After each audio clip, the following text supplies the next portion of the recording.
अस्ति क्लासमा कम हुनुहुन्थ्यो हुन त आज पनि खासै धेरै त हुनुहुन्न तपाईहरु 16 जना पुग्नु भयो होला बस्नु पर्छ होला त्यो भएपछि अगाडि त बढाउँदिन म अस्तिको न्युमेरिकल मैले हिजो तपाईहरुलाई पोस्ट गरिदिएको छु तपाईहरु ग्रुपमा हेर्नुभयो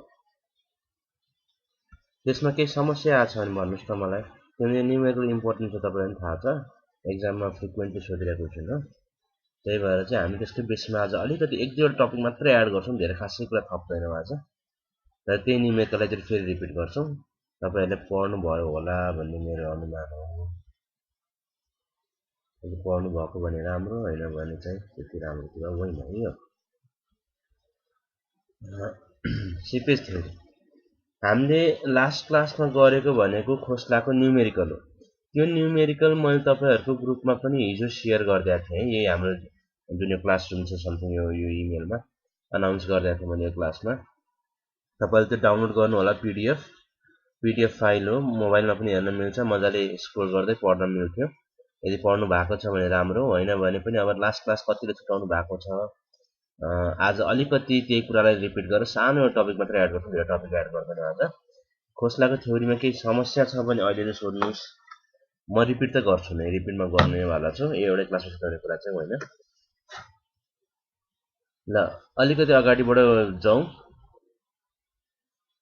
एक्जाममा तपाईहरुलाई सोध्दाखेरि खोस्ला थ्योरी सधैं सोध्छ यो कुरा थाहा भयो तपाईहरुलाई अब अहिलेसम्म थाहा भइसक्यो होला कुरा त्यसमा पनि तपाईहरुलाई मिनिमम पनि खोस्ला थ्योरीबाट आउने भनेको 10 मार्क्सको 10 मार्क्सको एउटा न्युमेरिकल एटलिस्टमा आउँछ तपाईहरुलाई म्याक्सिमममा यो न्युमेरिकल 20 मार्क्ससम्म पनि सोधेको छ पास्ट क्वेशन्सहरु हेर्ने हुन्छ भने तपाईले देखिन्छ म्याक्सिमममा 20 मार्क्स पनि सोधेको छ सो खोस्लाको थ्योरीको लागि हामीले जुन सोलुसन पढ्या छौं अथवा फेरि आज पढ्छौं त्यसमा के गर्नुपर्ने रहेछ त भन्दाखेरि एउटा कम्प्लेक्स जुन फिगर तपाईले देख्दै हुनुहुन्छ स्क्रिनमा जुन यो कम्प्लेक्स फिगर छ यो फिगरमा तपाईले हेर्नुस् त तीनवटा पाइल देख्दै हुनुहुन्छ त्यहाँ एउटा ड्याम अथवा कुनै डाइभर्जन नेटवर्क देख्दै हुनुहुन्छ त्यहाँ पानीको लेभल छ अपस्ट्रिममा डाउनस्ट्रिममा पानीको लेभल छ र मोस्ट इम्पोर्टेन्टली अस्ति क्लासमा नबस्नु भएको अथवा नबुझ्नु भएकोले बुझ्नुस् यो फिगरमा तपाईले हेर्नु भयो भने चाहिँ phi e1 phi c1 phi d1 गरेर हरेक पाइलको लागि तीनवटा डिफरेन्ट पोइन्टलाई मार्क गरिया छ है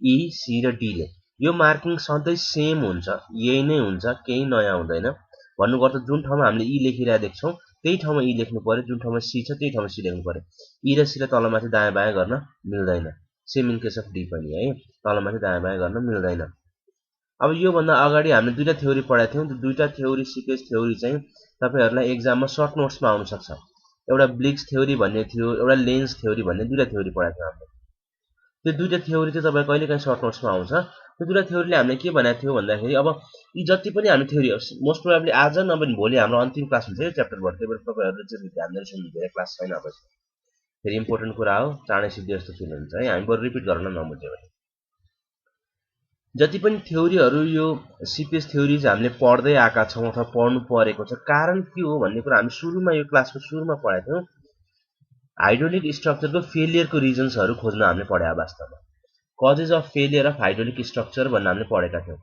मेन कारण के देखियो त हामीले भन्दा दुईवटा कारण देखिया छ एउटा रप्चर ल एउटा छ पाइपिङ भनेर पढेका थियौं पाइपिङ भनेको के हो त भन्दाखेरि अपस्ट्रिममा धेरै पानी भयो डाउनस्ट्रिममा कम पानी भयो भनेपछि पानी अभियसली अपस्ट्रिमबाट डाउनस्ट्रिमतिर मुभ गर्छ यदि हामीले बनाएको हाइड्रोलिक स्ट्रक्चर पर्मिएबल सोइलमा फाउन्डेड छ यसको फाउन्डेसन चाहिँ पर्मिएबल सोइलमा छ भने के देखिन्दो रहेछ त अपस्ट्रिमबाट डाउनस्ट्रिममा सिधै पानी बग्दै जाँदो रहेछ त्यो जाँदाखेरि के हुन्छ उले आफ्नो बाटोमा जति पनि त्यो सोइल पार्टिकल्सहरु छन् त्यो पार्टिकलहरु डिस्प्लेस गर्दै जाँदो रहेछ त्यो हुँदाखेरि एट द टाइम हामीले के भेट्छौं त भन्दाखेरि एउटा पाइपिङ अथवा टनेलिङ जस्तो गरेको भेट्छौं फाउन्डेसनको अथवा कुनै पनि हाइड्रोलिक स्ट्रक्चरको फाउन्डेसनमा एउटा पाइपिङ अथवा टनेलिङ जस्तो गरेको भेट्छौं ड्यू टु वाटर मोसन त्यसले गर्दाखेरि एउटा पुरै स्ट्रक्चर नै हाम्रो के देखियो त भल्नरेबल देखियो नम्बर 1 कारण यो अर्को नम्बर 2 कारण चाहिँ हाम्रो rupture due to uplift pressure भनेर छ यसको बारेमा आज अलिकति चर्चा गर्छौं हामी rupture due to uplift pressure भन्ने कुरा छ यो कुरा हामीले पहिला पनि एक्सप्लेन गरिसकेका छौं हाइड्रोलिक स्ट्रक्चरहरु यदि पर्मिएबल सोइलमा फाउन्डेड छन् भने फाउन्डेसनमा के देखिन्छ त पानीको पर्मिएबिलिटी देखिने भयो पानी भित्र गएपछि उनीहरूले के भयो त हामी पास्कल्स लमा पढाएको थियौं फ्लुइडले इक्वली सबै डिरेक्सनमा फोर्स एक्जर्ट गर्छ त्यो हुँदाखेरि अब दायाँ बायाँ मात्र नगरेर त्यो पानी जुन सिपेज भएर मुनि गएको छ त्यो पानीले अपलिफ्टको लागि पनि उले केही प्रेसर एक्जर्ट गर्छ ठीक छ भनेपछि अरु रिजन्सहरु पनि छ तर मेजर हामीलाई के हो त जब दुईवटा हुन् एउटा पाइपिङ अर्को अपलिफ्ट यो दुईटा रिजनले गर्दाखेरि हामीले के भेट्यौं त हाम्रो हाइड्रोलिक स्ट्रक्चर फेल हुन्छ भन्ने कुरा हामीले बुझ्यौं हामी सुरु क्लासमा त्यसरी बुझेका थियौं त्यो भइसकेपछि हामीले थ्योरीहरु पढ्न थाल्यौं थ्योरीजमा हामी तीनटा थ्योरी पढ्यौं एउटा ब्लिक्स थ्योरी पढ्यौं एउटा लेन्स थ्योरी पढ्यौं एउटा खोस्ला थ्योरी पढ्यौं ब्लिक्स थ्योरी र लेन्स थ्योरीले सिम्पल ल्याङ्ग्वेजमा हामीले के बुझाए त भन्दाखेरि जति पनि हेड लस हुन्छ that is directly proportional to the length of creep भनेर बुझ्यौं हामीले अब यहाँ हेड लस पनि बुझौं लेन्थ अफ क्रिप पनि बुझौं है म सबै कुरा बुझाउँदै छु अब सायद यतिको एक्सप्लेनेसन हुँदैन है यो खोस्ला थ्योरी अन्तिम हो यो खोस्ला थ्योरी सिद्धिन्छ अब हेड लस र लेन्थ अफ क्रिपको कुरा बुझौं हामीले के बुझ्यौं अपस्ट्रीममा भएको पानी र डाउनस्ट्रीममा भएको पानीको लेभल डिफरेन्स सिम्पल हेडको डिफरेन्सले गर्दा पानी अपस्ट्रीमबाट डाउनस्ट्रीम मुभ गर्दै रहेछ अब माथि त बग्न पाउँदैन उनीहरु तलैबाट जान्छन् सिपेज भएर जाने भए अब त्यो जाने जुन मेथड छ जाने जुन प्रोसेस छ त्यसलाई ड्राइभ कसले गरिरहेछ कसले मोसनमा ल्याइरहेछ त भन्दाखेरि डिफरेन्स इन हेड दुईटा लेभलको हेड डिफरेन्सले ल्याइरहेछ त्यो हेड डिफरेन्स अथवा सिम्पल लस अफ हेड भनौं हेड त कुनै पोइन्टमा गएर लस त हुन्छ मानौ अपस्ट्रीममा 50 मिटर पानी छ डाउनस्ट्रीममा 0 मिटर पानी छ अनि टोटल नेट हेड भनेको हामीसँग 50 मिटर छ भने एट द पोइन्ट 50 मिटरको हेड घट्दै 49 40 30 20 10 0 भएर लास्टमा डाउनस्ट्रीमको त 0 पुग्यो भने जुन त्यो हेड लसको मेथड छ हेड लस भइरहेछ that is directly proportional to the length of creep भन्छ हाम्रो ब्लिक्स थ्योरी एन्ड लेन्स थ्योरीले अब यहाँ तपाईलाई लेन्थ अफ क्रिप भन्ने कुरा इम्पोर्टेन्ट देखियो लेन्थ अफ क्रिप के रहेछ त यदि लेन्थ अफ क्रिपसँग डाइरेक्टली प्रोपोर्शनल छ भने उसको सिम्पल थ्योरी लेन्सको र ब्लिक्सको सिम्पल थ्योरीले हामीले के बुझाउँछ त तपाईहरु लेन्थ अफ क्रिप बढाउनुस् हेड लस बढ्छ हेड लस बढ्नु भनेको चाँडै हेड लस हुनु भनेको पानीलाई मोसनमा जानलाई जुन ड्राइभिङ फोर्स छ त्यो फोर्स नहुनु हो त्यो फोर्स कम एक्टिभ हुनु हो भनेपछि हाम्रो टार्गेट के भयो त लेन्स र ब्लिक्स थ्योरी अनुसार हामी अब लेन्थ अफ क्रिप बढाउँछौं सो लेन्थ अफ क्रिप कस्तो हो कसरी मेजर गर्छौं भन्ने कुरा बुझौं अब लेन्थ अफ क्रिप यो फिगरमा तपाईले देख्न सक्नुहुन्छ यो फिगरमा तपाईले के देख्दै हुनुहुन्छ भन्दाखेरि length of creep according to Bligh's and according to length के भन्छ त भन्दा पानीको मोसन जुन बाटोमा हिँड्छ जुन लाइन बनाएर हिँड्छ जुन लेन्थमा हिँड्छ that is the length of creep है पानी कसरी हिँडिरहेछ त्यो बुझ्नु पर्यो तपाईले लेन्स र ब्लिक्सले हामीलाई के सजेस्ट गरे त भन्दाखेरि जस्तो यो हाम्रो हाइड्रोलिक स्ट्रक्चरको बटमको कन्टुर छ अथवा यो हाइड्रोलिक स्ट्रक्चर जुन तलको प्रोफाइल छ यो प्रोफाइल जस्तो छ त्यस्तै शेप बनाएर पानी बग्छ भनेर भनेको छ है जस्तो शेप छ तलको अहिलेको लागि हेरौं त यहाँ T1 भने थिकनेस अफ फ्लोर रहेछ त्यसपछि D1 भनेको हाम्रो पाइलको लेन्थ रहेछ फेरि माथि जान्छ पानी एरोले देखाइरहेछ तपाईहरुलाई फेरि D1 थपिने भयो अनि होरिजेन्टली जति लेन्थ छ त्यति लेन्थमा मुभ गर्छ फेरि D2 तल आउने भयो D2 फेरि माथि जाने भयो फेरि D2 जाने भयो भन्नुको अर्थ जस्तो तलको बटम प्रोफाइल जस्तो छ हाम्रो हाइड्रोलिक स्ट्रक्चरको त्यस्तै बाटो भएर पानी मोसनमा आउँछ भन्छ त्यही बाटो भएर हिँड्छ पानी भन्छ यो कसले भन्या हो लेन्स र ब्लिक्स थ्योरीले भन्या हो है त्यही बाटोको लेन्थ नै त्यो बाटोको टोटल समेसन नै हाम्रो लागि के हो त लेन्थ अफ क्रिप हो भनेर भन्छ सेम भन्छ ब्लिक्स थ्योरी र लेन्स थ्योरीले त्यही कुरा भन्छ लेन्थ अफ क्रिप भनेको के हो त भन्दाखेरि जति पनि मोसनमा आउने पानी छ अथवा पानी जुन बाटोबाट हिँड्छ त्यही बाटो नै उसको के हो त लेन्थ अफ क्रिप हो त्यसैले लेन्थ अफ क्रिप निकाल्नलाई के गर्नु पर्यो त हामीले हेर्नु त फिगरमा D1 + D1 त्यसपछि L1 फेरि D2 + D2 फेरि L2 अनि D3 + D3 त्यसरी गरेर हामीले के गर्नु टोटल लेन्थ अफ क्रिप निकाल्यौं भनेपछि हामीले जुन पाइपिङले गर्दाखेरि समस्या देखियो नि पाइपिङले गर्दाखेरि स्ट्रक्चर फेल हुने सम्भावना देखियो त्यसलाई कसरी मिनिमाइज गर्यौ त हामीले भन्दाखेरि सीट पाइल इन्ट्रोड्युस गरेर अथवा कुनै पनि यस्तो काम गरेर जसले गर्दाखेरि लेन्थ अफ क्रिप बढ्छ त्यसरी चाहिँ हामीले पाइपिङको अगेन्स्टमा सेफ देखाउन सक्दो रहेछौं जसरी हुन्छ यो लेन्थ अफ क्रिपलाई बढाउनु, लेन्थ अफ क्रिप बढ्न बित्तिकै हेड लस बढ्ने भयो, हेड लस बढ्न बित्तिकै के हुने भयो, किन डाइरेक्टली प्रोपोर्सनल छ उनीहरुको भने अनुसार त डाइरेक्टली प्रोपोर्सनल भन्नु बित्तिकै जति लेन्थ अफ क्रिप बढ्छ त्यति नै हेड लस बढ्छ। हेड लस बढ्यो भने जुन ड्राइभिङ फोर्स छ, पानी जुन मोसनमा आइरहेछ, जुन त्यो मोसन गर्ने फोर्स छ त्यो फोर्स त अवेलेबल हुँदैन अथवा एकदमै विक हुने भयो त्यो फोर्स। त्यो भएपछि पानी बगेर पाइपिङ गर्ने क्षमता हराउँछ पानीको। भनेपछि हामीले के बुझ्नु पर्यो, लेन्स र ब्लिक्स थ्योरीको अनुसार जति क्रिप लेन्थ बढ्छ त्यति नै हेड लस पनि बढ्छ। हेड लस बढ्न बित्तिकै जुन मोसनमा आइरहेछ पानी, त्यो पानीले सोइल पार्टिकललाई डिस्प्लेस गर्न सक्दैन। डिस्प्लेस नगरेपछि पाइपिङ जस्तो समस्याहरू देखिँदैन। भनेपछि हाम्रो सेफ कसरी हुन सक्दो रहेछ त, लेन्थ अफ क्रिप बढाउने, लेन्थ अफ क्रिप बढाउने, सिट पानी इन्ट्रोड्युस गर्ने। यो कुरा हामीले लेन्स र ब्लिक्समा पढ्यौं। अब यसमा लेन्स र ब्लिक्समा मेजर डिफरेन्स एउटा छ है, एउटा मेजर डिफरेन्स छ, त्यसले गर्दाखेरि छुट्टा छुट्टै थ्योरी पढ्नु पर्ने हो। सुरुमा आएको थ्योरी भनेको ब्लिक्सको थ्योरी हो। ब्लिक्सको थ्योरीले सिम्पली के भनेको थियो त हामीलाई, head loss is directly proportional to the length of creep भनेको थियो, बस कुरा सिक्यो। अब लेन्सले हामीलाई के भन्छ अथवा लेनको थ्योरीले हामीलाई के भन्छ भन्दाखेरि, head loss is directly proportional is absolutely correct, but the problem is जति हेड लस भर्टिकल क्रिपमा हुन्छ त्यति हेड लस होरिजेन्टल क्रिपमा हुँदैन भनेर भन्छ लेनको केसमा है। लेनले के भन्यो, जस्तो ब्लीको केसमा त हामी सिधै लेन्थ अफ क्रिप निकाल्दाखेरि लेन्थ सिम्पल जोड्दै गएका छौं, त्यसमा कुनै डिस्क्रिमिनेसन छैन। भर्टिकल होस् होरिजेन्टल होस् दुवैको चाहिँ लेन्थ अफ क्रिप निकाल्नलाई इक्वल कन्ट्रिब्युसन देखिरहेको छ यो फर्मुला अनुसारले त हामीले हैन। अब जब लेन्थ अफ क्रिप क्याल्कुलेट गर्छौं त्यसकै रेस्पेक्टमा हामीले हेड लस पनि क्याल्कुलेट गर्ने हो। भनेपछि लेन्थ अफ क्रिप र हेड लसमा जुन डाइरेक्टली प्रोपोर्सनल रिलेसन छ, त्यो रिलेसनको लागि भर्टिकल क्रिप र होरिजेन्टल क्रिपले केही असर अथवा केही डिफरेन्स देखाएको छैन। यो भनेको ब्लिक्सले भने हो। लेन्सले त्यही कुरालाई अलिकति मोडिफाई गरेर उसले आफ्नो स्टडी गर्यो, आफूले बुझ्यो, बुझेर उसले के गर्यो, हल्का मोडिफाई गरिदिएर जति पनि होरिजेन्टल क्रिप छ, जस्तै यहाँ L1 र L2 तपाईले फिगरमा देख्नुहुन्छ, होरिजेन्टल क्रिप चाहिँ उसले के भन्छ, लेनले के भन्छ, जति इफेक्टिभ भर्टिकल क्रिप हुन्छ त्यति इफेक्टिभ होरिजेन्टल क्रिप चाहिँ हुँदैन है भनेर भन्छ। जति इफेक्टिभ भर्टिकल क्रिप छ हेड लस गराउनको लागि त्यति इफेक्टिभ होरिजेन्टल क्रिप चाहिँ छैन।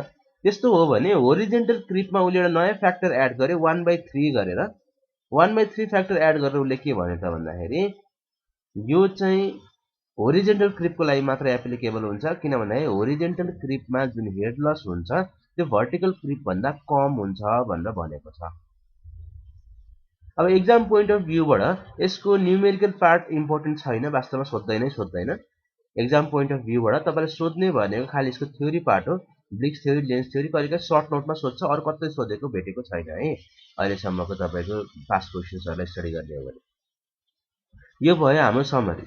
अब यसपछिको कुराहरु यो खासै इम्पोर्टेन्ट छैन, मैले यहाँ लेखेको टर्मलाई म बुझाइदिइहाल्छु। यति फिगर तपाईले लेखिसकेपछि यहाँ उसले के भन्यो, length of creep is directly proportional to head loss h र डाइरेक्टली प्रोपोर्सनल टु लाई उसले के गरेको थियो, इक्वलली रिप्लेस गर्नको लागि CS भनेर कन्स्टेन्ट दियो।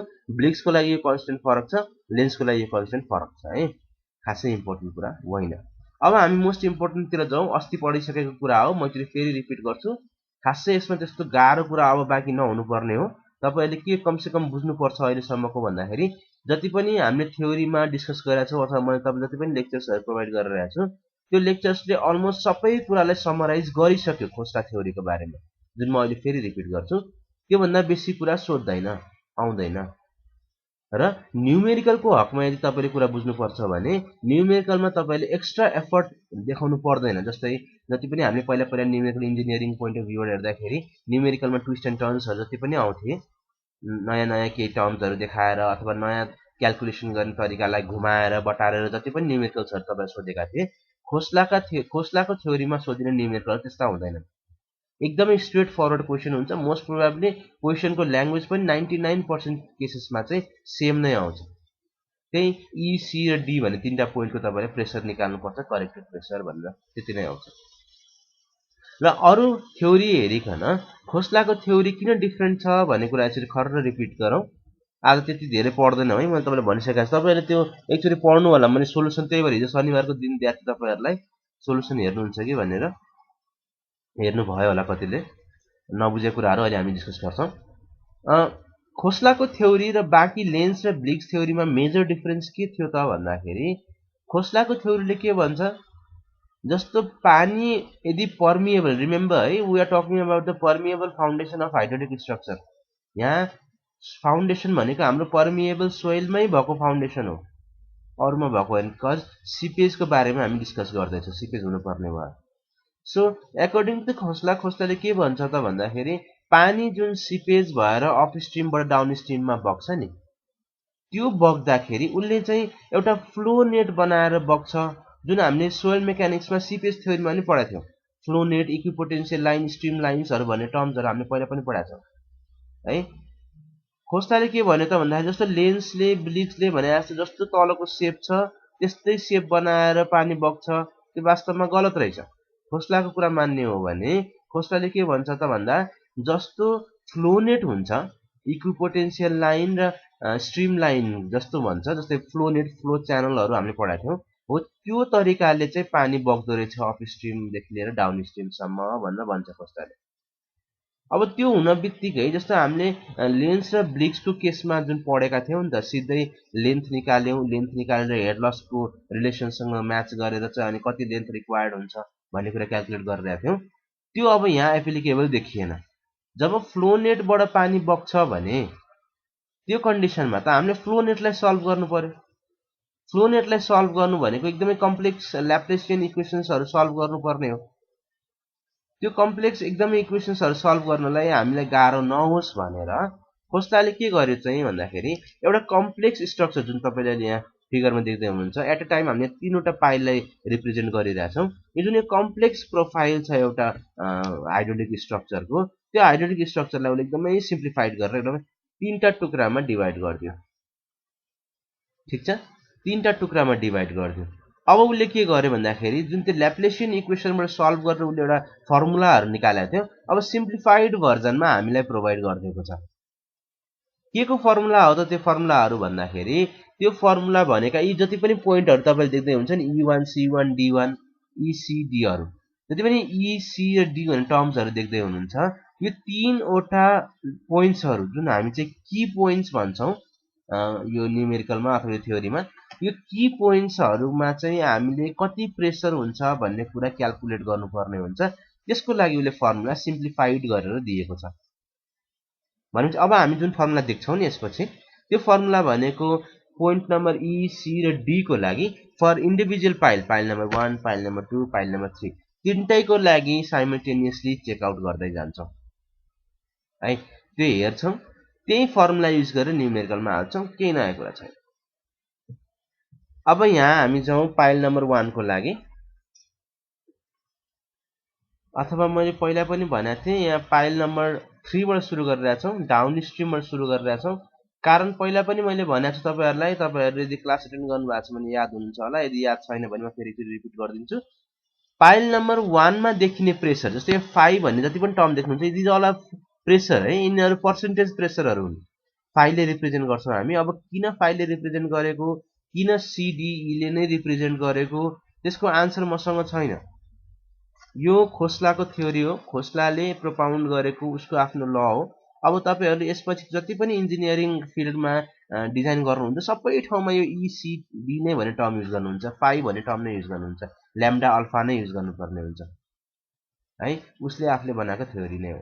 ओके, सो यो तपाईले फर्स्ट फिगरमा फर्स्ट फर्मुला हेर्दै हुनुहुन्छ। हामी सोलुसन फेरि रिपिट गर्नेवाला छौं आज, त्यति हो। त्यसपछि यो च्याप्टरबाट हामीले अरु केही पनि पढ्नु बाँकी छैन है। यो फर्स्ट फर्मुलामा तपाईले पाइल नम्बर 3 बाट स्टार्ट गरेका छौं।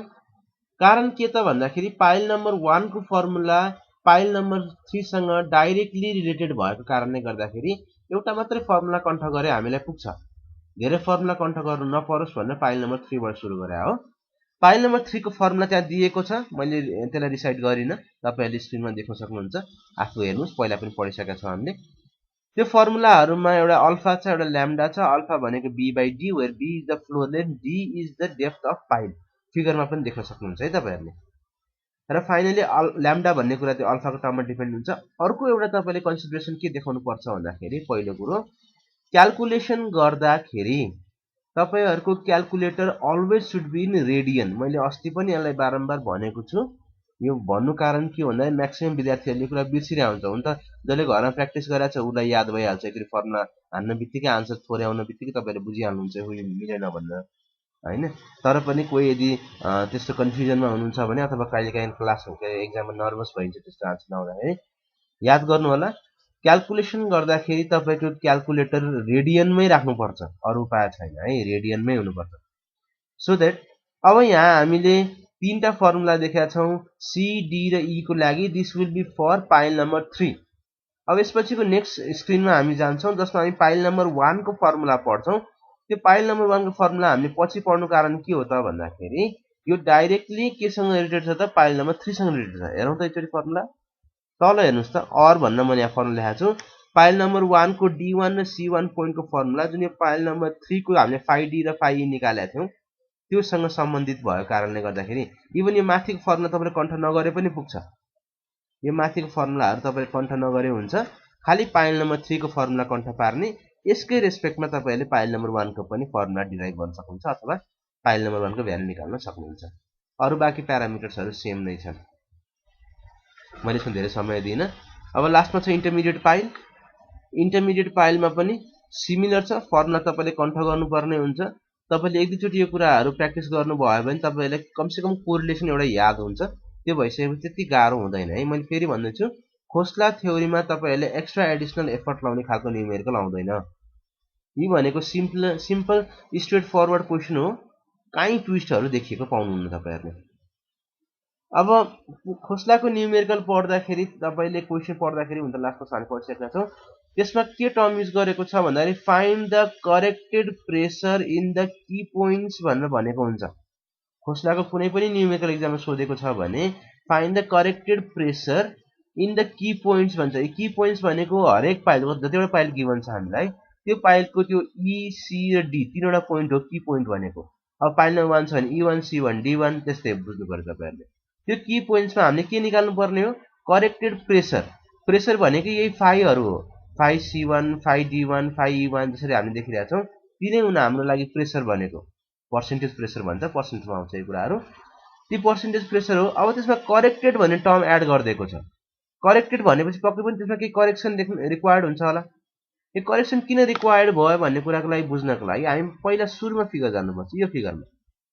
यो फिगरमा जाँदाखेरि तपाईले के बुझ्न सक्नुहुन्छ एट अ पोइन्ट एकचोटीमा फिल्ड कन्डिसनमा यदि हेर्ने हो भने हामीले के पाउँछौं त भन्दा एउटा पाइल मात्रै एक्ट गरेको हुँदैन। एकैचोटीमा दुई अथवा त्योभन्दा बढी पाइलहरु एक्ट गरेर देख्छौं हामीले। जसले गर्दाखेरि एक आपसमा जुन पानीको फ्लो भइरहेछ जस्तै पाइल 1 मा पानी फ्लो भइरहेको होला पाइल 2 मा भइरहेको होला जुन फ्लो भइरहेछ वाटर त्यो सँगैको पाइलले गर्दाखेरि केही डिस्ट्र्याक्ट भइरहेको होला केही अब्स्ट्रक्ट भइरहेको होला केही इफेक्ट देखाइरहेको होला है। पहिलो कारण त्यसकोले गर्दाखेरि हामीले यसको करेक्सन गर्नुपर्ने देखियो। हामीले फर्मुला लेख्दाखेरि त एउटा पाइललाई मात्रै कन्सिडर गरिरहेछौं। त्यो हुँदाखेरि हरेक चोटीमा त एउटा मात्रै पाइल त हुँदैन दुईवटा पाइल एकैचोटी आइरहेको हुन्छ। That's why correction चाहिँ required देखियो due to mutual interference भन्ने टर्म हामीले पढ्छौं यसपछि। त्यसपछि अर्को कुरा हेर्नु त एकचोटी यहाँ जति पनि फर्मुलाहरु यो फिगरलाई सिम्प्लिफाइड गरेर बनाएका छन् त्यो फर्मुलाहरुमा यो फ्लोर माथिको जुन लाइन तपाईले हेर्नु दिस इज फ्लोर यो फ्लोरको थिकनेसलाई नेग्लिजिबल मानिएको छ अथवा फ्लोर थिकनेसलाई 0 नै मानिएको छ। तर एक्चुअलमा त्यस्तो नहुँदो रहेछ। यहाँ केही फ्लोरको थिकनेस छ पक्कै पनि है। यो फ्लोरको थिकनेसले गर्दाखेरि we have to consider the correction for thickness of the floor. Thickness of फ्लोरको लागि करेक्सन रिक्वायर्ड भयो। र अन्तिम एउटा के छ भन्दाखेरि सबै फ्लोरहरु होरिजेन्टल देखाएका छौं। हामीले फर्मुला डिराइभ गर्दाखेरि यी सबै फ्लोरहरु होरिजेन्टल देखाएका छौं। त्यो भन्नेबित्तिकै हामीले के बुझ्नु पर्यो यदि इन केस फ्लोर स्लोपिङ आउँछ भने हामी जुन न्युमेरिकलमा गरेका छौं गर्छौं स्लोपिङ आउँछ भने त्यो स्लोपको लागि पनि करेक्सन रिक्वायर्ड हुँदो रहेछ भनेर बुझ्नु पर्यो। सो जम्मी all together there are 3 corrections. One correction for mutual interference, the other will be the correction for thickness and the last will be the correction for sloping floor. 3 वटा correction हामीले required हुँदो रहेछ। So all together यसो हामीले summation गर्ने हो भने we will find a lot of formula to be carried out for your examination. त्यसमा तपाईले फर्मुलाजहरुलाई चेक आउट गर्नुहुन्छ भने यहाँ E1 C1 D1 तीनटा यहाँ भयो, तीनटा इन्टरमिडिएटलाई भयो, तीनटा डाउनस्ट्रिमलाई भयो, तीन यहाँ 9। फेरि इच एन्ड एभ्री पोइन्टको लागि तीनवटा करेक्सन गर्दाखेरि 9 त्यहाँ 27 वटा एटलिस्ट तपाईलाई फर्मुला पढ्नु पर्ने देखिन्छ। तर यो कुरा मैले तपाईलाई पहिला पनि भनेको छु, अलि स्मार्टली हेर्ने हो भने जस्तै नम्बर 1 पोइन्ट्सहरुमा जस्तै यो E भन्ने पोइन्ट जुन मैले यहाँ कर्सर राखिरहेको छु, E1 भन्ने पोइन्ट जुन छ त्यो भनेको अपस्ट्रिमको सबैभन्दा एक्सट्रिम पोइन्ट हो।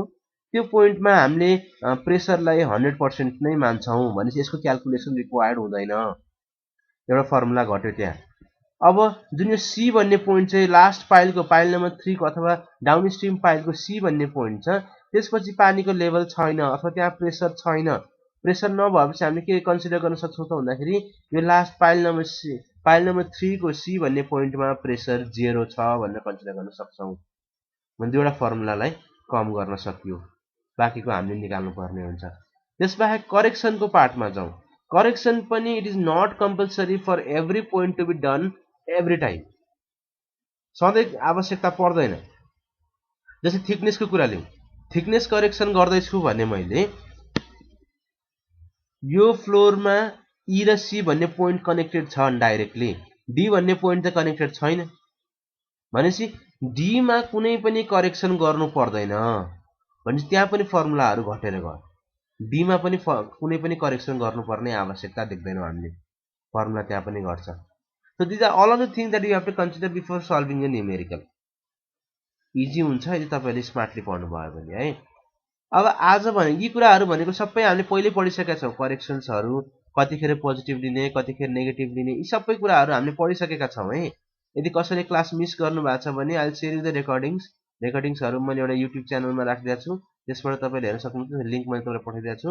So you can go through the recordings, त्यसबाट हेर्न सक्नुहुन्छ। These all are things we have already considered and we have already talked. हजुर हजुर लास्ट क्लासमा मैले शेयर गर्दै थिएँ लिंक। पाउनु भयो भने म फेरि गर्दिउँला नि त। म फेरि गर्दिउँला नि त, हुँदैन? हो यसैमा च्याप्टर 1 देखि लिएर आजसम्म पढेको सबै कुराहरू छ त्यसमा। त्यही भएर तपाईलाई गाह्रो हुँदैन just in case you have missed any classes. म फेरि दिउँला, म फेरि लिंक पठाइदिउँला। अब यहाँसम्म कुरा हामीले सकिसकेका छौं पढेर है। हामीले मैले के तपाईहरुलाई बुझाउन खोजिरहेको छु भन्दाखेरि जति पनि सीपेज थ्योरीको एप्लिकेशन्स हामीले पढिरहेका छौं, यो पढ्नुको मुख्य उद्देश्य के हो त भन्दाखेरि हामी सुरुमा जुन हाइड्रोलिक स्ट्रक्चर फेल हुन्छ, फेल हुनबाट कसरी जोगाउने भन्नलाई थ्योरीहरु पढेको हो हामीले।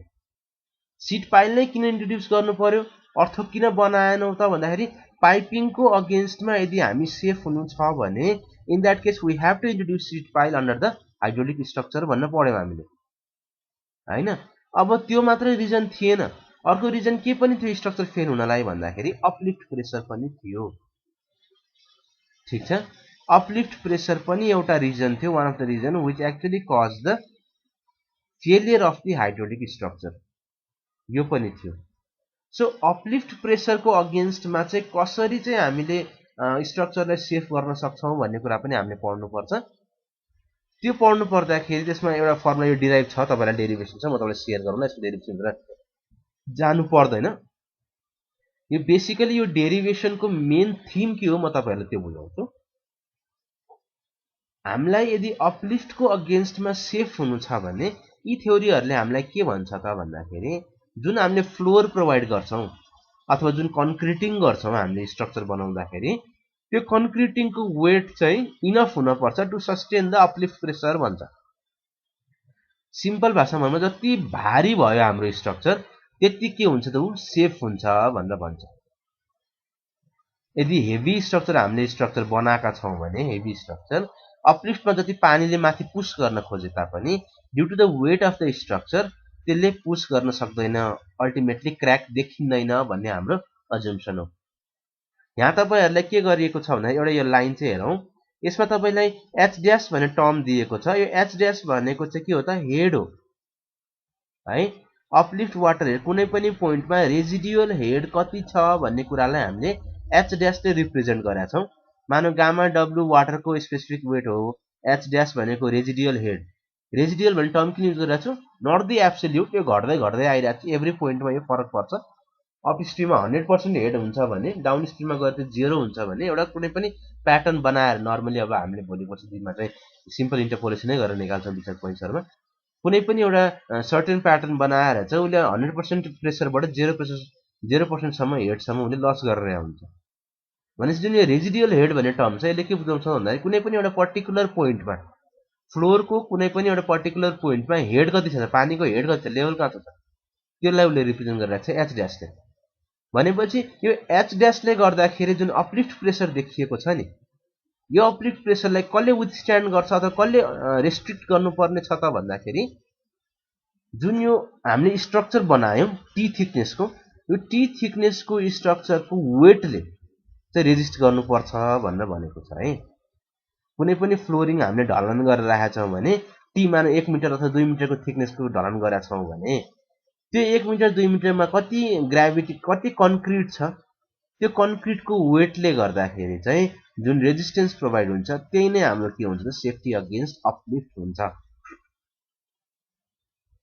त्यसमा एउटा फर्मुला डिराइभ गरेका छौं यो फर्मुला हो तपाईहरुले बुझ्नुपर्छ है यो फर्मुला चाहिँ टी भनेर दिएको छ हामीले T is equal to h by g minus 1 where g is the specific gravity h is the ordinate above the top floor भन्छ यो रेजिडियल हेडको टपको टपमा कति वाटर छ भनेको तपाईहरुको फ्लोरको थिकनेस बाहेक कति छ त माथि हेड भन्ने कुरा चाहिँ h ले रिप्रेजेन्ट गरेको हुन्छ यो जुन t छ स्मल t हामी जुन यहाँ फर्मुलामा देख्दै छौं यो स्मल t भनेको के हो त भन्दाखेरि it is the thickness required at any point having head h h भन्ने हेड जुन ठाउँमा स्मल h भन्ने हेड जुन ठाउँमा छ मानौ a भन्ने पोइन्टमा स्मल h भन्ने हेड छ भने त्यहाँ टी भन्ने थिकनेस एटलिस्ट रिक्वायर्ड हुन्छ अहिले हामी न्युमेरिकलमा हेरौँ न एटलिस्ट टी भन्ने हेड थिकनेस रिक्वायर्ड हुन्छ त्यो टी भन्ने थिकनेस हामीले प्रोभाइड गर्न बित्तिकै the structure will be safe against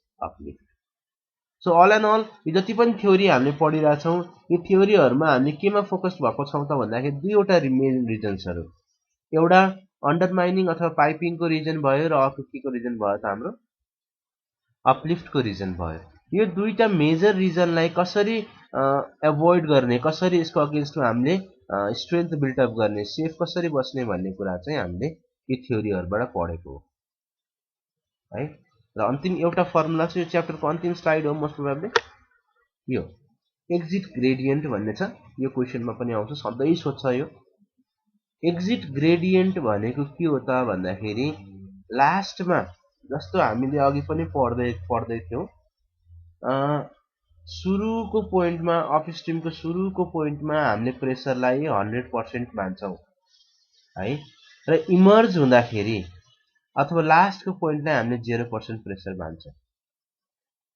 हामीलाई क्वेशन सोध्दाखेरि चाहिँ सेफ एक्जिट ग्रेडियन्ट जुन पानी एक्जिट भइरहेछ त्यो पानीको एक्जिट ग्रेडियन्ट जुन हेडको रेस्पेक्टमा जुन ग्रेडियन्ट उले बिल्ड अप गरिरहेछ त्यो कति छ सेफ भ्यालु कति छ भने न्युमेरिकलमा पहिल्यै भनिदिन्छ हामीलाई अब हामीले के गर्नुपर्ने हुन्छ त भन्दाखेरि हामी जति पनि पाइल इन्ट्रोड्युस गर्यौं पाइलले गर्दा जति पनि लसेसहरु भयो त्यो लसले गर्दाखेरि जुन फाइनली पानी जुन बाहिर निस्किरहेछ अप डाउन स्ट्रिमतिर आइरहेछ त्यो पानीको ग्रेडियन्ट जसलाई हामी एक्जिट ग्रेडियन्ट भन्छौं त्यो एक्जिट ग्रेडियन्ट चाहिँ सेफ एक्जिट ग्रेडियन्ट भन्दा कम छ कि बेसी छ भन्ने कुरा हामीले कम्पेरिजन गर्नुपर्ने हुन्छ एक्जाममा हमेशा सोध्छ यो कुरा त्यतिखेर तपाईले यो सेफ एक्जिट ग्रेडियन्टको फर्मुला एप्लाई गरेर त्यसमा भ्यालु राखेर क्वेशनमा दिएको भ्यालु सेफ भ्यालुसँग चेक गर्ने है अनि यदि त्यो क्वेशनको भ्यालु हायर छ अथवा सेफ एन्डतिर छ भने विल से द पुरा hydraulic structure will be safe against piping भन्न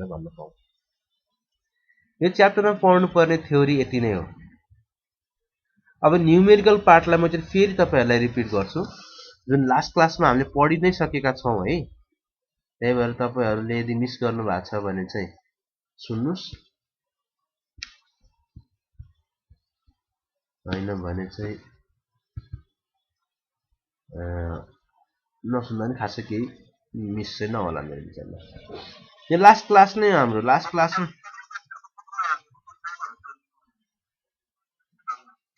के मैले कुरा बुझिन तपाईको भन्नुस् एकचोटी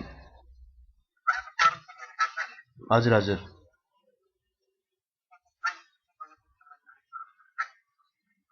ए हुन्छ हुन्छ हुन्छ म स्टेप बाइ स्टेप सबै बुझाइदिन्छु है। त्यसको लागि तपाईहरुले कन्ठै नै हजुर हजुर हुन्छ म तपाईहरुलाई बुझाउँछु त सबै बुझाउँछु भनेरै मैले तपाईहरुलाई पढाएको थिएँ रिपिट गरेर है। ल बुझाउँछु म तपाईहरुलाई इच एन्ड एभ्री कुरा बुझाउँछु। यो एकदमै टिपिकल फिगर हो तपाईहरुले जुन स्क्रिनमा देख्दै हुनुहुन्छ एकदमै टिपिकल फिगर हो। टिपिकल इन द सेन्स कि एक्जाममा मोस्ट प्रोबेबली यही नै न्यूमेरिकल आउने सम्भावना एकदमै बढी छ है। मोस्ट टिपिकल किन पनि भनिएको छ भन्दाखेरि यसले each and every aspect of our न्यूमेरिकललाई कभर गरेको छ।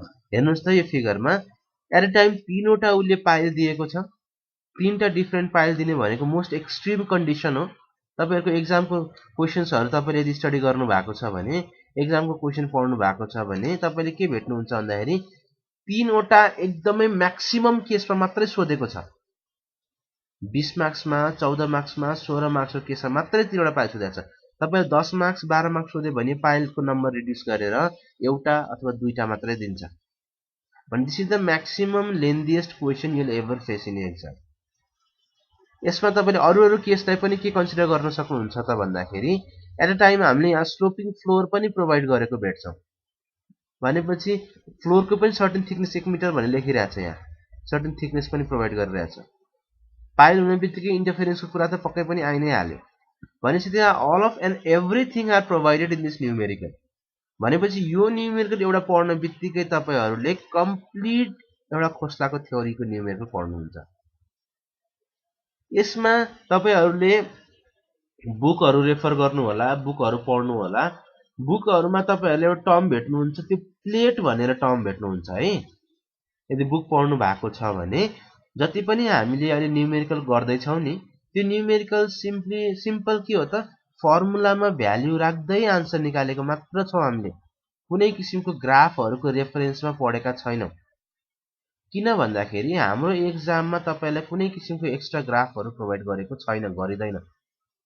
तर तपाईहरुले अलिकति एडभान्स बुकहरु हाम्रो इन्डियन राइटरहरुको बुकहरु त्यो एसके गर्गहरुको नर्मली हामी फलो गर्छौं। उहाँहरुको बुकहरु तपाईले पढ्नु भयो भने त्यसमा के कुराहरु चाहिँ कतिपय भ्यालु नर्मली ल्याम्डाको भ्यालुहरु चाहिँ तपाईहरुलाई प्लेटबाट दिएको छ। प्लेट भनेको जस्तै हाम्रो अब तपाईहरुले अहिले स्टिल पढ्दै हुनुहुन्छ, स्टिलको कोडमा छ नि कति भ्यालुहरु कोडमा प्रोवाइड गरेको जस्तै यसमा पनि उनीहरुले के गरेको छ त एउटा ग्राफिकल कोडहरु प्रोवाइड गरेको छ। त्यसको रेस्पेक्टमा ल्याम्डाको भ्यालु क्याल्कुलेट गरेको हामीले भेट्छौं। Since those plates are not available in our exam, हामीले we have to stick with our formula. हामी फर्मुलाकै बाटोबाट जान्छ। त्यही भएर कसैले यदि बुक फलो गर्दै हुनुहुन्छ भने त्यहाँ तपाईले डाइरेक्टली ल्याम्डाको भ्यालु लेखेको भेट्नुहुन्छ। त्यो ल्याम्डाको भ्यालु डाइरेक्टली कहाँबाट आयो भन्ने यदि तपाईको मनमा जिज्ञासा लागेछ भने त्यही बुकको एक दुईवटा पाना दायाँ बायाँमा तपाईले त्यहाँ प्लेट भेट्नुहुन्छ अथवा ग्राफ भेट्नुहुन्छ। त्यो ग्राफको रेस्पेक्टमा उले त्यो ल्याम्डाको भ्यालु दिएको। हामीले अहिले पढ्न लागेको यो न्यूमेरिकलमा सबै फर्मुला बेस्ड मात्रै छ। कुनै पनि ग्राफ अथवा कुनै पनि कोडहरुको युज गरेको छैन। ल अब सुरु गरौँ। यसलाई मैले के स्प्लिट गरे भ्यूको लागि just to make you easy.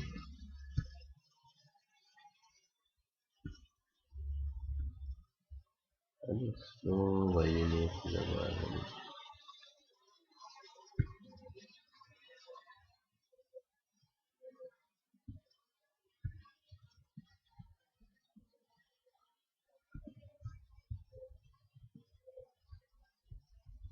यो फिगरलाई मैले एज इट इज राख्छु यहाँ।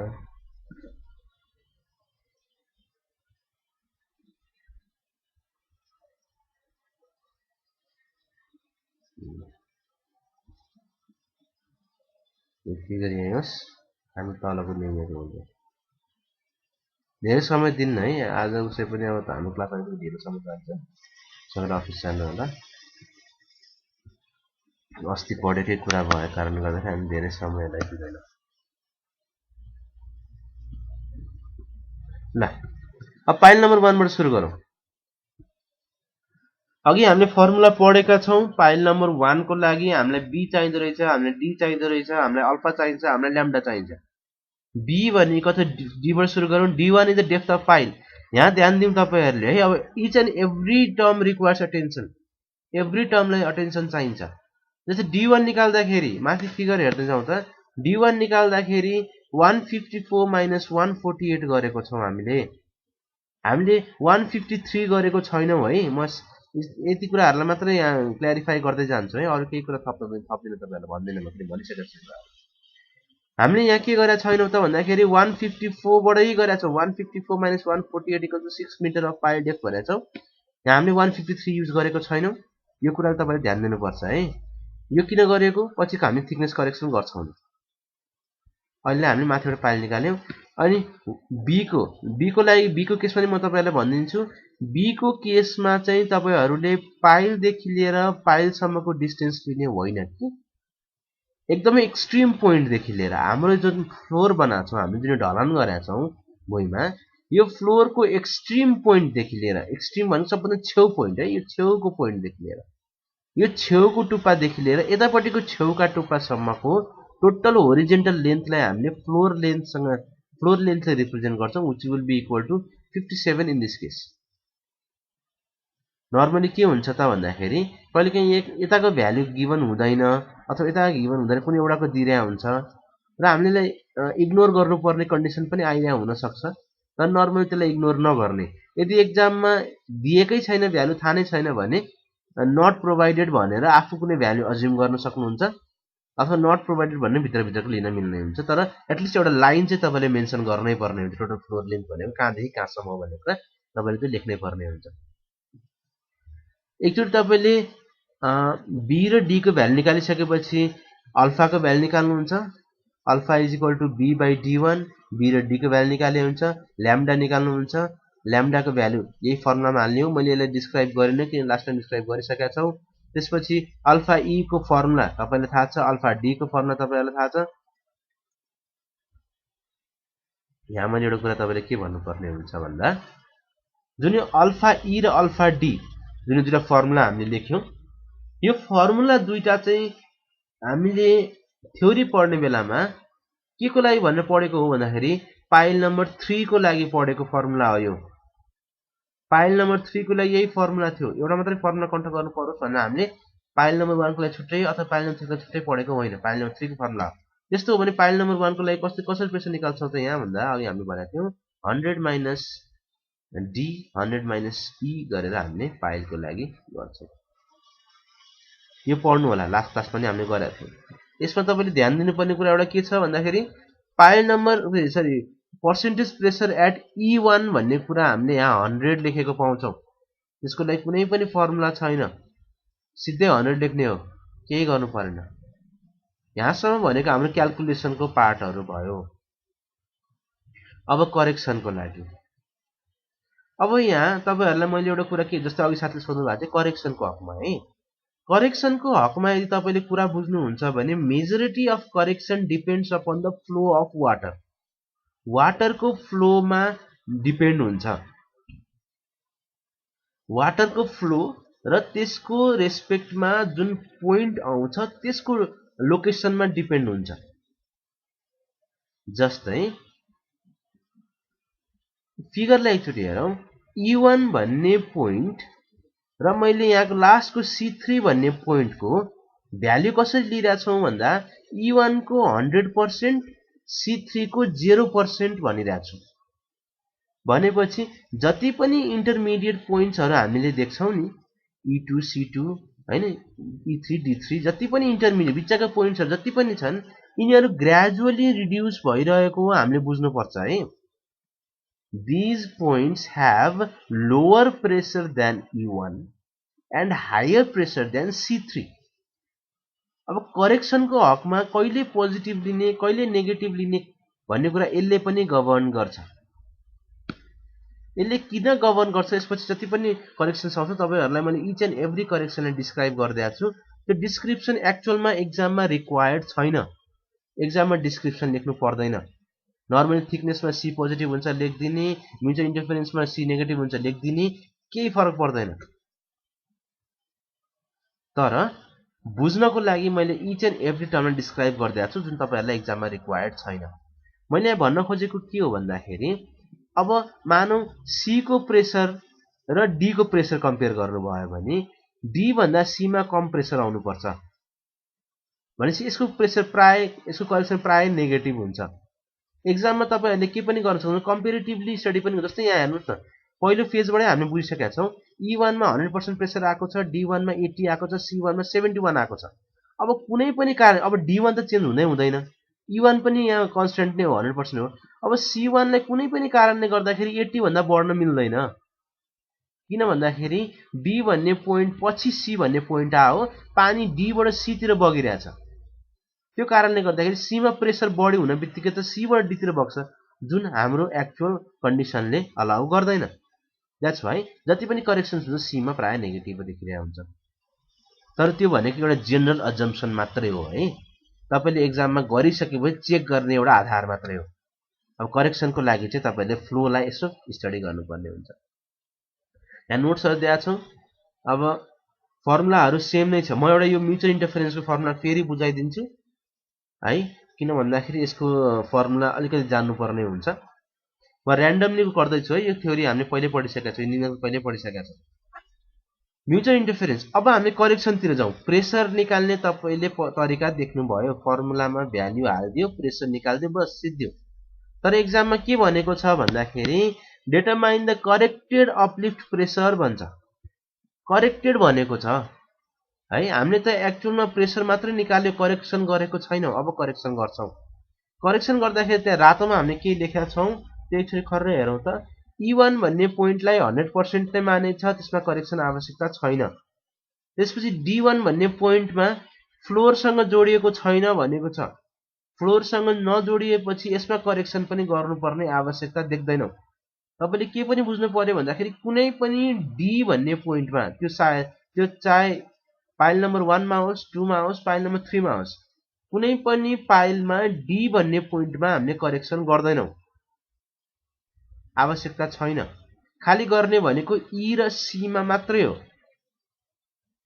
E र C मा गर्दाखेरि पनि पाइल नम्बर 1 को लागि E मा आवश्यकता परेन, किनभने त्यो 100% हुन्छ भनेर भनिसकेका छौं।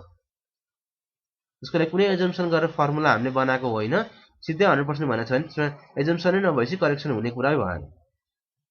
त्यसैगरी C भन्ने जुन C3 भन्ने पोइन्ट छ, पाइल नम्बर 3 को एक्सट्रिम पोइन्ट, त्यसमा पनि कुनै किसिमको एजम्पसन गरेर फर्मुला बनाएको छैनौं। That's why there is no correction for C3 as well. र D मा त करेक्सन हुने नै भएन। बाँकी भयो C1, E2, C2 र E3। यी चारवटा पोइन्टको लागि मात्रै तपाईहरुले करेक्सन गर्नुपर्ने आवश्यकता देखिन्छ। यी चारवटा पोइन्टमा कुन कुन करेक्सन देखिन्छ त भन्दाखेरि एउटा थिकनेस करेक्सन, अर्को इन्टरफेरेन्स करेक्सन र अर्को स्लोप करेक्सन। अब स्लोप करेक्सन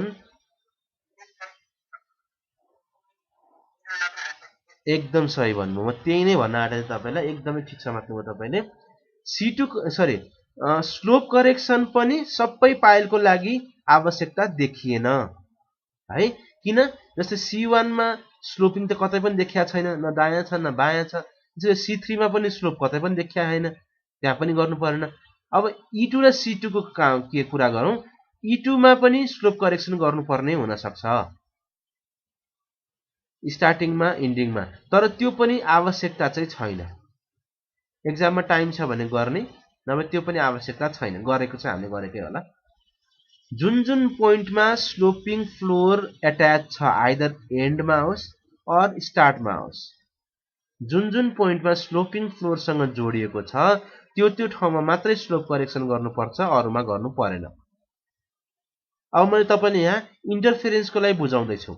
अब इन्टरफेरेन्स भनेको के हो त्यो एकचोटी फेरि बुझौं। इन्टरफेरेन्स भनेको के हो त भन्दाखेरि कुनै पनि एउटा पाइलमा अर्को पाइलले कस्तो किसिमको असर गर्छ भन्ने नै इन्टरफेरेन्स हो। के को असर भन्दाखेरि जस्तै पाइल 1 र पाइल 2 को कुरामा पानीको फ्लोको लागि हो।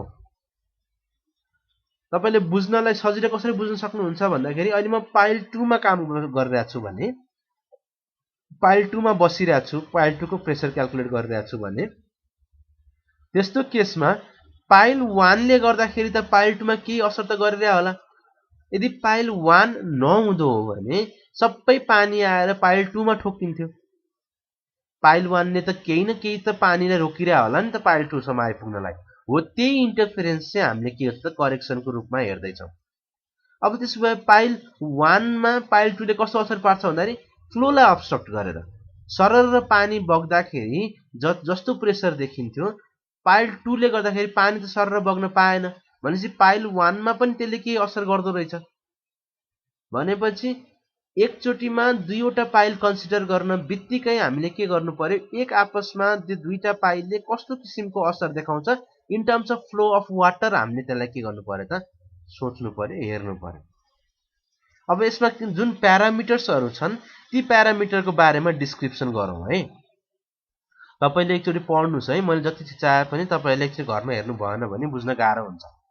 यी प्यारामिटरहरू हरेकको डिस्क्रिप्सन हजुर हजुर भन्नुस् त।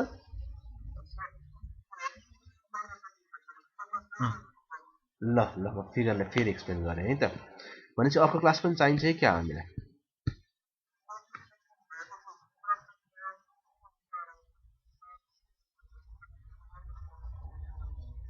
ए ल ल एकदम ठिक कुरा ल।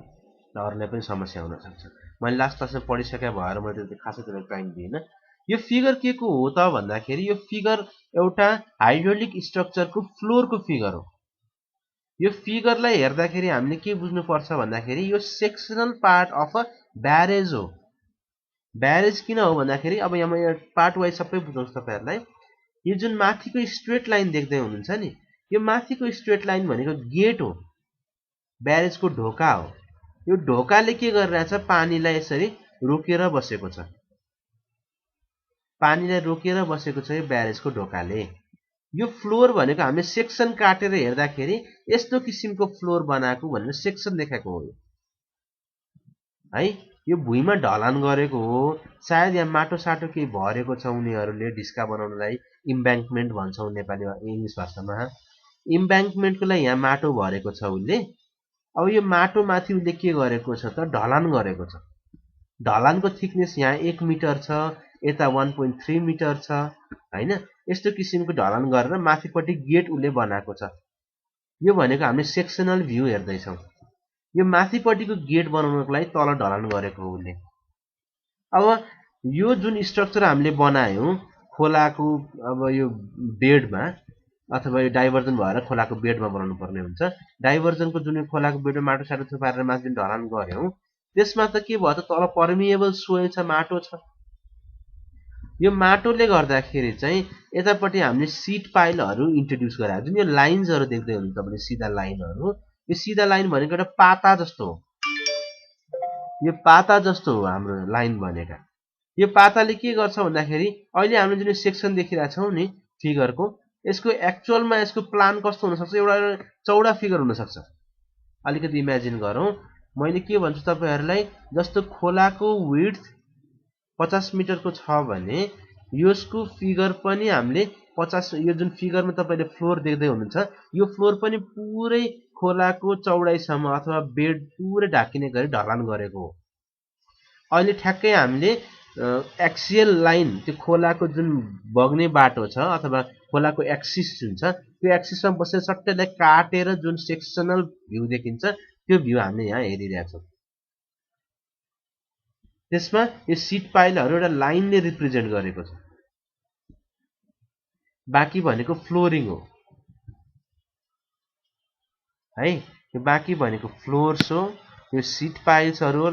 पाइल नम्बर 1 लेखा छौँ, पाइल नम्बर 2 लेखा छौँ, पाइल नम्बर 3 लेखा छौँ है। यो फ्लोरको विड्थ भनेको यतापट्टि खोलाको अपस्ट्रिम भयो, खोलाहरू बग्दै बग्दै डाउन स्ट्रिममा गइरहेछौँ। यो एक्सिसमा हेरिरहेछौँ है, खोलाको एक्सिसबाट सेक्सन काटेर हेरिरहेछौँ। आज एउटा यो इन्टरफेरेन्सको पोइन्ट बुझौँ, त्यसपछि म तपाईहरुलाई एउटा क्लास अझै लिन्छु। के छ हाम्रो कलेजमा आएर भेट हुने सम्भावना छ कि छैन? अब त सायद कलेज खुल्छ होला नि। कसैलाई केही जानकारी छ? कहिलेबाट?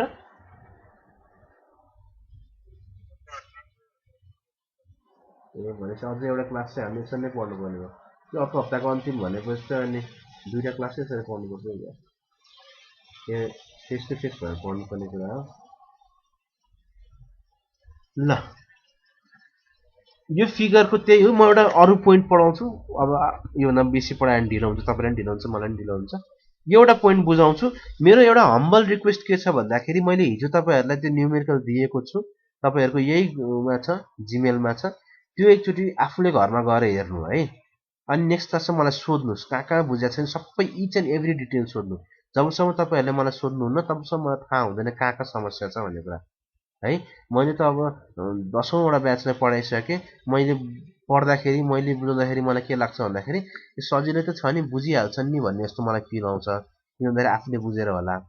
तर तपाईँहरूले यो पहिलोचोटि फेस गर्नुभएको कारणले गर्दाखेरि तपाईँहरूलाई कहाँ कहाँ समस्या आउँछ तपाईँहरूले एकचोटि पढेर अनि मलाई भन्नुभयो भने म त्यो बुझाउने कोसिस गर्छु है।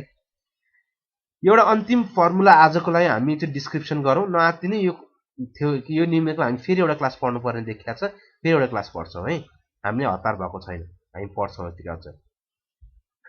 ल यो करेक्सनमा जाउँ है। यो करेक्सन अस्ति पनि मैले राम्ररी बुझाउने कोसिस गरेको थिएँ, म फेरि बुझाउने कोसिस गर्छु। यो करेक्सनमा तपाईँहरूलाई के लेखेको छ भनेर फर्मुला छ, फर्मुला कन्ट्याक्ट गर्नुपर्छ, यसमा अरू उपाय छैन। Formula 19 D by D, D plus D by B छ। अब यसमा एउटा क्यापिटल डी छ, एउटा स्मल डी छ, एउटा स्मल बी छ, एउटा स्मल बी ड्यास छ। यी सबै प्यारामिटरमा वान बाई वान बुझाउन कोसिस गर्छु। यो बुझ्नु भयो भने आजको लागि हामी क्लास यति नै टुङ्गाउँछौँ है। ल पहिलो प्यारामिटर छ क्यापिटल डी। क्यापिटल डी बुझ्नुभन्दा अगाडि म स्मल डी बुझाउँछु। स्मल डी भनेको चाहिँ अहिले हामीले पाइल नम्बर 1 मा बसेर त्यसको प्रेसर निकाल्यौं। अब पाइल नम्बर 1 को प्रेसर पोइन्ट्सहरुको हामी करेक्सन निकाल्दैछौँ। पहिलो कुरा के बुझ्नु पर्यो तपाईहरुले, पाइल नम्बर 1 को E1 मा हामीले करेक्सन गर्दैनौं किनभने यसमा म्युचुअल इन्टरफेरेन्स आवश्यकता छैन। इभन यसमा 100% प्रेसर भनेपछि अरु कुनै पनि करेक्सन आवश्यकता छैन, हामीले एजुम्सनै गरेका छैन। सी मा गर्दैछौं करेक्सन। सी को लागि यो करेक्सन आवश्यकता हो म्युचुअल इन्टरफेरेन्सको। अब यहाँ मलाई तपाईहरुले के भन्नु पर्यो भन्दाखेरि C1 भन्ने पोइन्टको लागि इन्टरफेरिङ पाइल भनेको पाइल नम्बर 2 हो।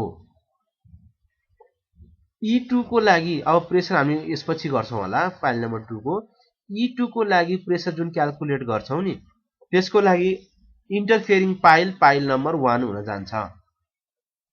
C2 को लागि कुन पाइल हुन जाला त? पाइल नम्बर 3 हुन जान्छ है। C2 को लागि इन्टरफेरिङ पाइल भनेको पाइल नम्बर 3 हुन जान्छ। E3 को लागि फेरि पाइल नम्बर 2 हुन जान्छ है। एकदमै जनरल कुरा हो, हेरे भने बुझ्नु पर्ने तपाईहरुले। अब म यहाँ C1 को करेक्सन हेर्दै छु। C1 को करेक्सनको लागि फर्मुलामा स्मल डी छ, क्यापिटल डी छ, बी ड्याश छ, बी छ। अब स्मल डी भनेको के हो त भन्दाखेरि डेप्थ अफ पाइल 1। पाइल 1 को डेप्थ हो स्मल डी भनेको। पाइल 1 अथवा जुन पाइलको हामी करेक्सन निकाल्दै छौं त्यही पाइलको डेप्थलाई हामीले स्मल डी ले रिप्रेजेन्ट गर्छौं। त्यसो हो भने अब यहाँ तपाईले फरक देख्नुहुन्छ है। सुरुमा क्याल्कुलेसन गर्दाखेरि हामीले डेप्थ अफ पाइल D1 निकाल्दाखेरि के गरेका थियौं त भन्दा 154 मिटर माइनस 148 मिटर गरेको थियौं। त्यो गर्दाखेरि 6 मिटर आएको थियो। तर अब करेक्सनको लागि हामीले के गर्नुपर्ने हुन्छ त भन्दा 153, कन्फ्युज नहुनु, यो फ्लोरको लेन्थ जुन यो आरएल दिएको छ नि 153 मिटर, त्यही नै यो पोइन्ट सी यहाँ पनि त्यही नै बुझ्छौं है। खास हामीले चाहिने जुन ठाउँबाट पाइल स्टार्ट भएको छ त्यो पोइन्टको चाहिँ हामीलाई आरएल रिक्वायर्ड हुनुपर्ने हो, रिक्वायर्ड हुन्छ। तर यहाँ कुनै पनि भ्यालु नदिएर कारणले गर्दा 153 नै हो भनेर हामीले बुझ्छौं। यहाँ चाहिँ दिएको छ है, फेरि यहाँ 52 दिएको छ, यहाँ 50 दिएको छ हैन, यहाँ 1.3 मिटर थिकनेस, यहाँ 50.7 दिएको छ भनेपछि हरेक पोइन्टको डिफरेन्ट डिफरेन्ट दिएको छ। यसमा दिएको छैन, किन दिएको छैन मलाई थाहा छैन। एकदमै पपुलर फिगर हो यो, सबैमा यस्तै आउँछ। भनेपछि हामीले पहिलो कुरा स्मल डी भनेको पाइल नम्बर 1 को डेप्थ निकाल्दाखेरि हामीले के गर्नुपर्ने भयो त 153 माइनस 148 गर्नु पर्यो। पहिलो कन्सिडरेसन यहाँ छ है। हामीले सुरुमा फर्मुला राखेर क्याल्कुलेट गर्दाखेरि 154 माइनस 148 गरेका थियौं, जुन हामीले प्रेसर फर पाइल 1 निकाल्दाखेरि डेप्थ निकाल्दाखेरि 54 माइनस 48 गरेका थियौं भने अब करेक्सन गर्दाखेरि हामीले के गर्यौं त 43 माइनस 48 पहिलो कन्सिडरेसन यो। अब दोस्रो कन्सिडरेसन क्यापिटल डी को भ्यालु पत्ता लगाउन लागि। क्यापिटल डी भनेको जुन इन्टरफियरिङ पाइल छ अहिलेको केसमा जुन पाइल नम्बर 2 छ यो पाइल नम्बर 2 को डेप्थ भनेको क्यापिटल डी हो पाइल नम्बर 2 को डेप्थ भनेको क्यापिटल डी हो भने कहाँदेखि लिने भन्ने कुरा तपाईले बुझ्नुपर्छ है यो मैले लास्ट क्लासमा पनि बुझाएको थिएँ फेरि बुझाउँदै छु कहाँदेखि लिने हो त डेप्थ भनेपछि यहाँबाट होइन कि C1 को पोइन्ट देखि लिएर D2 सम्मको डेप्थ लिनुपर्ने हुन्छ फेरि कुरा बुझौँ है क्यापिटल डी निकाल्नको लागि हामीले जुन डी भनेको डेप्थ निकाल्नको लागि कहाँदेखि लिने भन्दाखेरि C1 देखि लिएर D2 सम्मको डेप्थ अहिले C1 को 53 D2 को 48 द्याट्स वाइ कोइन्सिडेन्टली यसको भ्यालु पनि 5 मिटरै आएको एकदमै कोइन्सिडेन्स हो यदि मैले मानौ अब अलिकति अगाडि आउट अफ कन्टेक्स्ट कुरा गरौँ पाइल 2 को गरिरहे भए पाइल 2 को लागि मैले करेक्सन निकाल्नु परेको भए C2 को डेप्थ कति थियो त 53 थियो है त्यो केसमा स्मल d को लागि 53 माइनस 48 हुन्थ्यो अब क्यापिटल डी को लागि हेरौँ है क्यापिटल डी को लागि भनेको C2 देखिको डेप्थ हो त्यो भनेको 53 माइनस 41.7 हुन जान्थ्यो क्यापिटल डी भनेको सधैँ इन्टरफियरिङ पाइलको डेप्थ हो मैले यहाँ एक्जाम्पल पाइल नम्बर 2 को लिइरहेको छु एकचोटि फेरि बुझौँ यदि म पाइल नम्बर 2 मा करेक्सन गर्दै थिएँ भने पाइल नम्बर 2 मा इन्टरफेरेन्सको करेक्सन गर्दै हो भने मलाई क्यापिटल डी निकाल्नु पर्यो स्मल डी भनेको त यही पाइलको डेप्थ भयो 153 माइनस 148 पुरै सक्यो क्यापिटल डी निकाल्दाखेरि चाहिँ हामीले कहाँदेखि निकाल्नु पर्छ भन्दा जुन पोइन्टमा C2 सुरु भएको छ नि जुन पोइन्ट C2 सुरु भएको छ त्यही पोइन्टदेखि लिएर इन्टरफियरिङ पाइलको डेप्थ निकाल्नु पर्छ त्यो भन्नुको अर्थ पाइल 2 को हकमा चाहिँ के हुन्थ्यो त C2 को लागि के हुन्थ्यो त भन्दा 153 माइनस 141.7 हुन जान्थ्यो जुन हामी पछि पनि देख्छौँ अहिले कन्फ्युज नहुनु अहिलेको लागि कोइन्सिडेन्टली दुवै भ्यालु सेम आएको छ 153 माइनस 148 153 माइनस 148 अब बी ड्यास भनेको जुन इन्टरफियरिङ पाइलको ग्याप छ अहिलेलाई 1 पाइलको काम गरिरहेछ पाइल नम्बर 1 को लागि पाइल नम्बर 2 सम्मको डिस्टेन्सलाई हामीले बी ड्यासले रिप्रेजेन्ट गर्छौं स्मल बी भनेको टोटल फ्लोर लेन्थ यो कुरा तपाईले यहाँ क्याल्कुलेसन गरेर छ यही कुरा तपाईहरुलाई मैले बुझाउनु पर्छ अलिकति बुझौं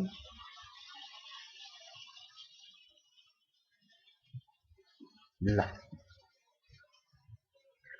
अब यहाँ मैले अघि तपाईलाई भने नर्मली डी देखि लिएर सी सम्मको भ्यालुमा जहिले पनि सी को के हुनु पर्यो त प्रेसर कम हुनु पर्यो डी को रेस्पेक्टमा त्यो गर्दाखेरि घटाउनु पर्ने केसहरु बढी हुन्छ त्यो भनेको जनरल आइडिया थियो अब एक्चुअलमा तपाईहरुलाई करेक्सनको लागि पोजिटिभ कतिखेर लिने नेगेटिभ कतिखेर लिने पुरै डिस्क्रिप्सन मैले यहाँ दिएको छु है यो पुरै डिस्क्रिप्सन यहाँ दिएको हुँदाखेरि तपाईले के बुझ्नु पर्छ त भन्दा यो कुरा तपाईलाई बुझ्नु पर्ने हो एक्जाममा लेख्नु आवश्यकता छैन है एक्जाममा लेख्नु पर्ने आवश्यकता छैन ल हेरौं त यहाँ के लेखा छौं अब यहाँ पोजिटिभ किन भयो पोजिटिभ हुन्छ करेक्सन पोजिटिभ किन भयो भन्ने कुरा यहाँ बुझौं यो एजम्पसन दिएको हो उले कसले दिएको भन्दाखेरि खोस्लाले के भन्छ इन्टरफेरेन्सको हकमा है पाइलको इन्टरफेरेन्स करेक्सनको हकमा चाहिँ कतिखेर करेक्सनलाई पोजिटिभ लिने त भन्दाखेरि यदि फ्लोको डिरेक्सनमा यहाँ कुरा बुझौं है फ्लोको डिरेक्सनमा हामीले मुभ गर्दाखेरि यदि हामीले हेरिरहेको पोइन्ट पछाडी पर्छ भने पोजिटिभ लिनु पर्छ भनेर भन्छ यो प्योर एजम्पसन हो कहाँबाट लिएको उसको एक्सपेरिमेन्टल भ्यालुबाट आको कुरा हो है यसको लजिक भनेको उले एक्सपेरिमेन्ट गर्दाखेरि 300 लेखेकै छ हामीले यदि खोस्लाको अलिकति डेप्थमा पढ्यो भने 300 कतिवटा ड्यामहरुलाई उले स्टडी गर्दाखेरि उले निकालेको फर्मुलाहरुलाई उले सर्ट आउट गरेर राखेको हो उसले के भनेको छ इन्टरफेरेन्स करेक्सनको हकमा हामीले केलाई चेक गर्नुपर्छ फ्लो अफ वाटरलाई करेक्सन चेक गर्नुपर्छ। फ्लो अफ वाटर कस्तो छ त भनेपछि फ्लो अफ वाटरमा जाने हो भने हिँड्ने हो भने यदि करेक्सन गर्नुपर्ने पोइन्ट पछाडि पर्छ भने करेक्सनलाई पोजिटिभ ल्याऊ, किनभने पानी त्यहीँबाट अगाडि बढ्नुपर्छ। यदि अगाडि पर्छ भने नेगेटिभ ल्याऊ, किन भन्दाखेरि पोजिटिभबाट नेगेटिभ बग्छ पानी भनेर भन्छ उसले। यो इन केस अफ इन्टरफेरेन्स करेक्सनमा फिगरमा मैले बुझाउने कोसिस गर्छु फेरि। जस्तै हामीले अहिले C1 भन्ने पोइन्टमा इन्टरफेरेन्स करेक्सन चेक गर्दैछौँ, ठिक छ। खोस्लाले के भन्छ हामीलाई, पानीको डिरेक्सनमा बग्न कोसिस गरौँ। पानी भनेको त C1 देखि लिएर E2 तिर बगिरहेछ, अप स्ट्रिमदेखि लिएर डाउन स्ट्रिमतिर बगिरहेछ। खोस्लाले के भन्छ, यदि तपाईँले C1 मा करेक्सन गर्दै हुनुहुन्छ र पानी C1 देखि लिएर अवेतिर बग्दैछ भने त्यतिखेर रेयर पोइन्टमा इन्टरफेरेन्स करेक्सन पोजिटिभ हुन्छ भनेर भन्छ। यो कन्ठै पार्नुपर्छ है, यसको अरू कुनै अप्सन छैन। एकचोटि गऱ्यो भने त कन्ठ भइहाल्छ। फेरि एकचोटि बुझौँ। हामीले हेर्ने भनेको पानीको मोसन कताबाट कता गइरहेछ भन्ने कुरा हेर्नु पर्यो पहिलो कुरा।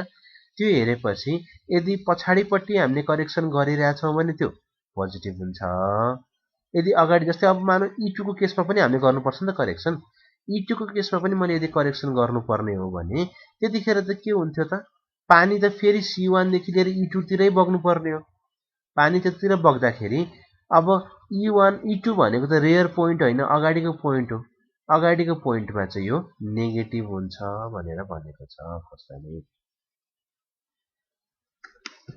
आज यति गरौँ है। मैले तपाईँलाई दिएको छु त्यो न्युमेरिकल, यही न्युमेरिकल तपाईँहरूलाई प्रोभाइडेड छ, हिजो आएको छ है। हिजो इरिगेसनको पिडिएफमा तपाईँहरूलाई मैले न्युमेरिकल प्रोभाइड गरिदिएको छु। एकचोटि त्यो न्युमेरिकल फेरि पढौँ। तपाईँहरूले कति पढ्नु भएको छ छैन, पढेको खासै छ जस्तो लागेन मलाई। यदि पढ्नु भएको छैन भने क्वेसन त्यति आउँदैन, यदि पढ्नु भएको छ राम्ररी बुझ्नु भएको छ भने पनि क्वेसन आउँदैन। यदि बुझिएन भने भोलि मलाई सोधौँ है, नेक्स्ट क्लासमा सबै कुरा सोधौँ। अझै एउटा क्लास लगाउँछौँ हामी यसको लागि, र कहाँ कहाँ समस्या छ त्यो तपाईँहरूले गरौँ। यहाँ मैले तपाईँहरूलाई हालिदिएको छु है, इफ यु हेभन्ट रिसिभ्ड, यहाँ छ है तपाईँहरूलाई। मैले हिजो राखिदिएको थिएँ, खोस्ला थ्योरीको न्युमेरिकल भनेर छ, पिडिएफ फाइल छ, मोबाइलमै डाउनलोड गरेर यसो फुर्सदमा हेर्नु होला। भोलि हामी फेरि यहीँबाट कन्टिन्यू गर्छौँ। भोलि हामी सिद्धाउँछौँ यो क्लासलाई है, अथवा नेक्स्ट क्लासमा यो च्याप्टर सिद्धाउँछौँ यदि तपाईँहरूले अलाउ गर्नुभयो भने है। नेक्स्ट क्लासमा यो सिद्धिन्छ। एकचोटि के गर्नु पर्यो तपाईँहरूले चाहिँ भन्दा, आज गएर यो कुरा फेरि सुरुदेखि लास्टसम्म पढौँ, किनभने एकचोटि हामी सुरुदेखि लास्टसम्म गरिसकेका छौँ है। एकचोटि पढौँ, नबुझेको कुराहरू मलाई सोध्नु ल। आज अलिक ढिलो भयो हाम्रो, 9:30 भइसक्यो, त क्लास त अझ बाँकी छ, निस्किनु आँट्यो। आज यति नै गरौँ। एकचोटि पढ्नुहोस्, मेरो रिक्वेस्ट, नबुझेको कुरा सोध्नुहोस्। तपाईँहरूले मलाई भाइबर गर्न सक्नुहुन्छ, तपाईँले मलाई इमेल गर्न सक्नुहुन्छ है। जरुरी छैन क्लासमै सोध्नुपर्छ भनेर, म त्यो कुरा एड्रेस गरौँला क्लासमा, ठिक छ। गर्नुहोस्, नेक्स्ट क्लासमा तपाईँहरूले मलाई के समस्या छ त्यो सोध्नु होला है त। आजलाई यति नै गर्छौँ ल, आजलाई यति नै गरौँ। नेक्स्ट क्लासमा अझ पढौँला।